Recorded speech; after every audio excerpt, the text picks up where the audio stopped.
If tomorrow's cancer is decoded by data and molecules, are we training pathology residents for the genomic era?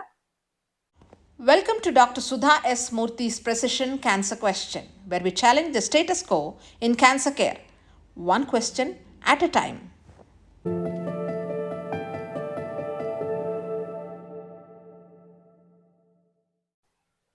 A first year pathology resident stains a slide, sees through the microscope, and counts mitotic figures on paper, a ritual unchanged for decades.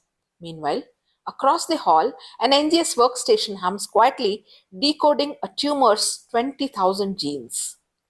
Two worlds, one specialty, divided by training. Pathology residency programs still anchor their curriculum on morphology, immunohistochemistry, and special stains. Absolutely essential, but incomplete for the molecular age. Few programs teach variant classification, bioinformatics pipelines, or interpretation of the tumor mutational burden.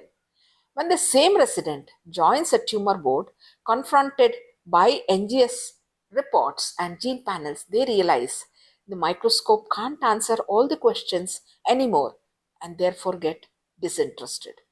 Precision oncology today demands a new literacy, one that merges morphology with molecular metrics.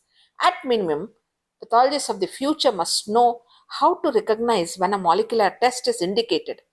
What are the panels that need to be ordered for a given tumor? Evaluate DNA or RNA quality and assess the tumor purity. They should be able to interpret variant classification as per ACMG, AMP, ASCO, or ESMO guidelines. They need to communicate clinical significance to oncologists. Today, fewer than 30% of pathology programs globally include formal molecular diagnostics modules.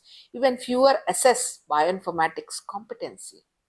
The fundamentals remain relevant and sacred, but the instruments have changed. Training the next generation isn't about abandoning the microscope, it's about expanding the lens. Pathologists who can read both the slide and the sequence will define the future of cancer care. So, today's precision cancer question is: should molecular literacy be an elective or the new foundation? Please hit the like or subscribe button if you would want the questions to flow. Thank you and bye bye.